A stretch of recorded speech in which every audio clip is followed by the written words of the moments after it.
อ้ธิดาลาวหายพี่น้องครับ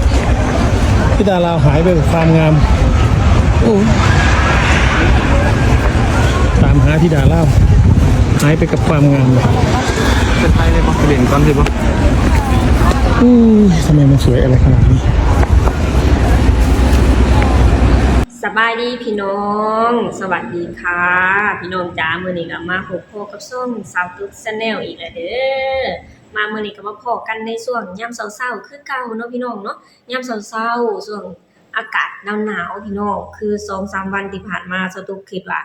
ใกล้จะหมดฤดูหนาวแล้วพี่น้องสุดท้ายมาบ่หมดเนาะพี่น้องเนาะกลับมาหนาวอีกแล้วพี่น้อง2มื้อแล้วพี่น้องที่กลับมาหนาวเนาะพี่น้องเนาะ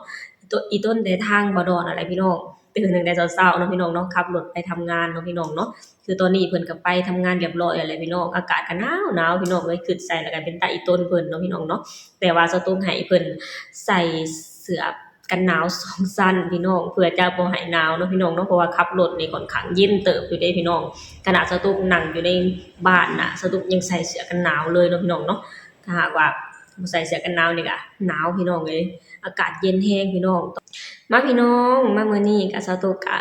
มาเว้าเรื่องของน้องธิดาลาวแล้วก็พ่อครูศรีวิไลคือเก่าเนาะพี่น้องเนาะคือทางพ่อครูก็คือเก่าคือเดิมนั่นแหละพี่น้องพอเสร็จจากงานจากการแล้วก็พาน้องๆพาครอบครัวไปเที่ยวเนาะพี่น้องเนาะไหนจะไปเที่ยวสวนสตรอเบอรี่แล้วก็ไปเที่ยวสวน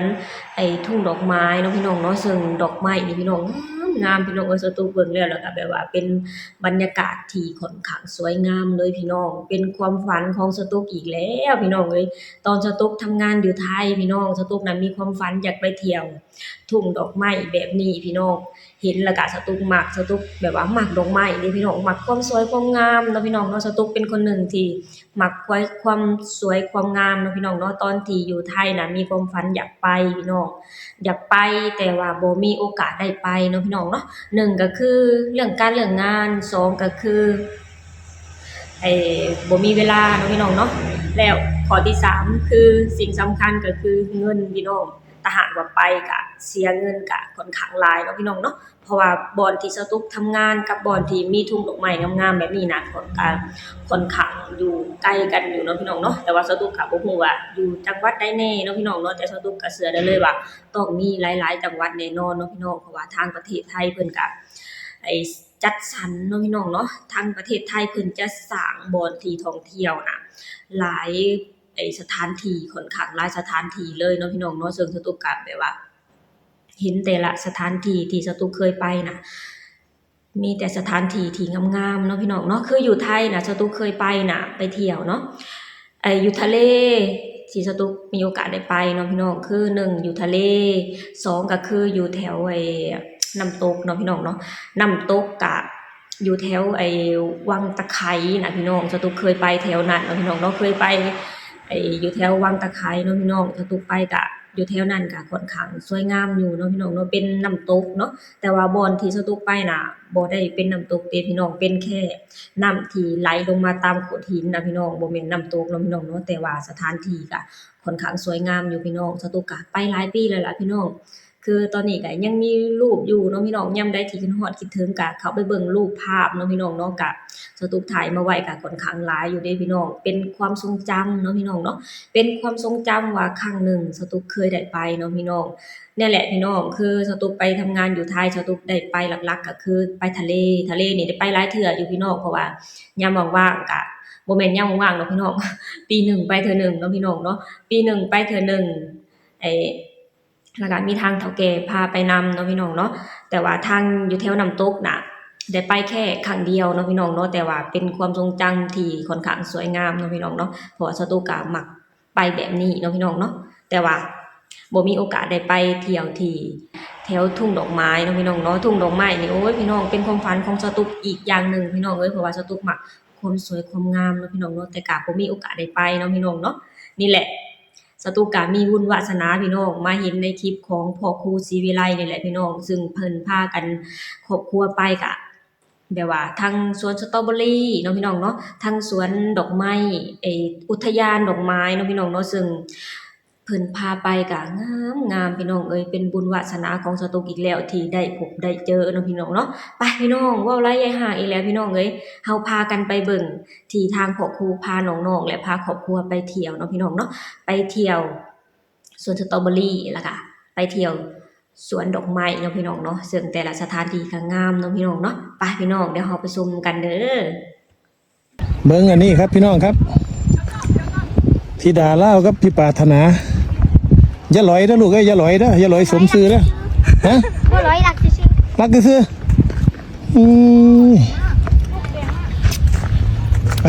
ทีเถอะน้ำจอบกันตัวเนาะห้วยเอาจบเจื้อได้ห้วยเขาเจ้าแนมมาโอ้ยโน่ ๆ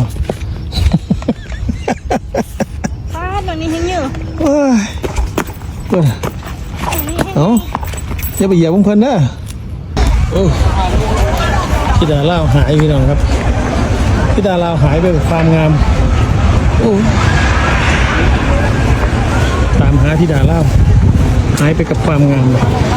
เป็นไทยเลยปะเปลี่ยนก่อนใช่ปะ ทำไมมันสวยอะไรขนาดนี้มึงไปถ่าจักคนเลยหัวเขาก็แห้งบดีทั้งจมทั้งงามสวยมากเลยเพื่อนๆนี่ถึงคือประเทศไทย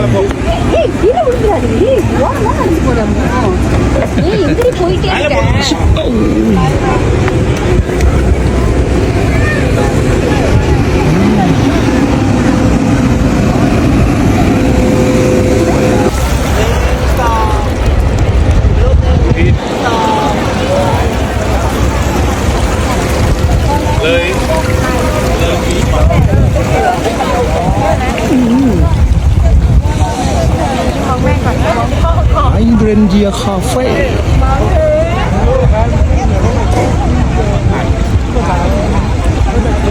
เอาขึ้นไปทำไมลูกฮะเอาเดี๋ยวก็ถึงแล้วอดทน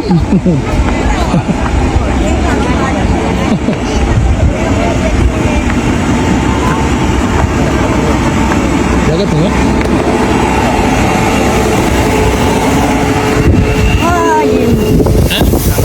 บอลลูนจริงอ่ะถ่ายลงไม่สวยจริงๆอ่ะถ่ายขึ้นสวยกว่าตามหาธิดาลาวไม่รู้ธิดาลาวอยู่ตรงไหนแล้ว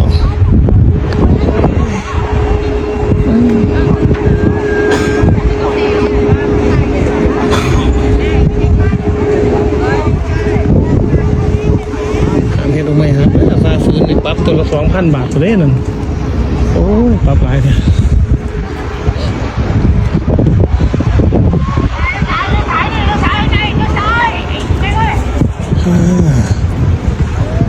เป็นจังใดพี่น้อง โอ้ยพี่น้องเห็นแล้วเราก็งามเนาะพี่น้องเนาะงามแบบว่าเป็นสถานที่ที่เป็นตาหนาไปเที่ยวแฮงเนาะพี่น้องเนาะเป็นสถานที่ที่ดึงดูดนักท่องเที่ยวอีกแล้วพี่น้องเอ้ยนี่แหละพี่น้องประเทศไทยเนาะพี่น้องเนาะมีแต่สถานที่งามๆสถานที่ที่แบบว่าน่าไปทั้งนั้นเนาะพี่น้องเนาะเป็นสถานที่ที่ดึงนักท่องเที่ยวได้ดีเลยเนาะพี่น้องเนาะเพราะว่าดอกไม้เพิ่นก็มีหลายสายพันธุ์เนาะพี่น้องเนาะมาปลูกมาปลูกสลับกันเนาะพี่น้องเนาะแบบว่าโอ้ยงามพี่น้องเอ้ยสตูกเห็นแล้วสตูกยังหมักเนาะพี่น้องเนาะไหนจะเป็นสวนสตรอเบอรี่เนาะพี่น้องเนาะสวนสตรอเบอรี่สตูกก็บ่เคยไปเนาะพี่น้องเนาะได้ยินแต่ทางเอื้อยเพิ่นเว้าเนาะเพิ่นบอกว่าถ้าหากว่าไปก็คือแบบว่าเป็นแบบว่าเฮาจ่ายเหมาบ่พี่น้องหรือว่าจังไดสตูกก็บ่เคยไปจักเทื่อเนาะพี่น้องเนาะเห็นเพิ่นบอกว่าจ่ายเป็นหัวน่ะพี่น้องคล้ายๆแบบกินบุฟเฟ่ต์บ่พี่น้องกินบุฟเฟ่ต์หรือกินหมูกระทะเนาะพี่น้องเนาะแบบว่าหัวละ100 200ก็ว่ากันไปแล้วก็เฮาก็ไปกินน่ะพี่น้องก็จะเป็นประมาณนี้เนาะพี่น้องเนาะสตุกก็เคยได้ยินแต่ทางเอื้อยเพิ่นเว้าเนาะสตุกก็บ่เคยไปจักเทื่อเนาะพี่น้องเนาะแล้วก็สวนดอกไม้นี่น่าจะแบบว่าเสียค่าเข้าหรือเปล่าเนาะพี่น้องเนาะเสียเงินค่าเข้าไปชมอะนะพี่น้องคนละ100 200ก็ว่ากันไปเนาะพี่น้องเนาะแบบว่างามพี่น้องเอ้ยสตูเคยเห็นแต่ในเฟซเนาะพี่น้องเนาะเขาเจ้าเคยเอาลงในเฟซเขาเจ้าเคยไปเที่ยวนะพี่น้องแต่ว่าตอนนี้นะมาเห็นเป็นคลิปเต็มๆคืออยู่ที่คลิปทางของพ่อครูศรีวิไลเนาะพี่น้องเนาะนี่แหละพี่น้อง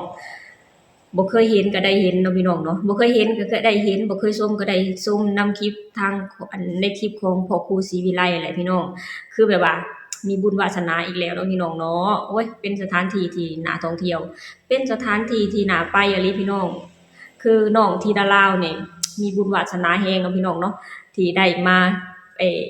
มีบุญวาสนาแฮงพี่น้องที่ได้ไปเที่ยวไปชมในแต่ละสถานที่เนาะพี่น้องเนาะแล้วทางพ่อครูกับเพิ่นก็ว่างจากงานจากการแล้วก็พาน้องๆพาครอบครัวไปเที่ยว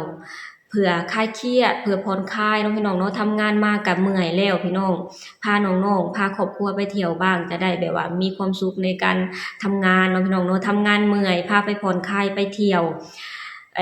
เปิดหูเปิดตาเนาะพี่น้องเนาะซึ่งการไปเที่ยวในครั้งนี้ก็ FC ของน้องธิดาลาวเด้พี่น้องที่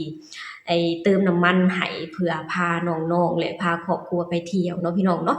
คือแบบว่าโอ๊ยเด็กพี่น้องธิดาลาวนี่บุญวาสนานี่สุดยอดเลยพี่น้องน้องเป็นเด็กน้อยที่เก่งเป็นเด็กน้อยที่มีบุญวาสนาเนาะพี่น้องเนาะซึ่งทางพ่อครูก็แบบว่าดูแลทางครอบครัวดีเนาะพี่น้องเนาะบ่ปล่อยให้เหงาบ่ปล่อยให้เศร้าเลยพี่น้องว่างจากงานจากการก็พาน้องๆพาครอบครัวไปเที่ยวผ่อนคลายเครียดเนาะพี่น้องเนาะใช้ชีวิตให้มีความสุขแบบนี้แหละพี่น้องจะได้บ่แบบว่าจะได้บ่เครียดในการในงานเนาะพี่น้องเนาะทำงานเมื่อยแล้วไปผ่อนคลายจะได้มีความสุขเนาะพี่น้องเนาะโอเคพี่น้องสำหรับคลิปนี้ก็สตุกก็พาพ่อแม่พี่น้องมาเบิ่ง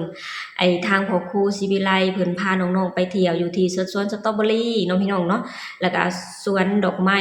อุทยานดอกไม้เนาะพี่น้องเนาะซึ่งเป็นภาพบรรยากาศที่สวยสดงดงามเนาะพี่น้องเนาะแบบว่ามีบุญที่ได้ไปอะลีเนาะพี่น้องเนาะโอเคพี่น้องสำหรับคลิปนี้สตุกะจะขอจบลงเท่านี้ก่อนเด้อฝากให้พี่น้องช่วยกดไลค์กดแชร์กดติดตามให้ช่องสตุก Channel หน่อยเด้อสบายดีสวัสดีค่ะ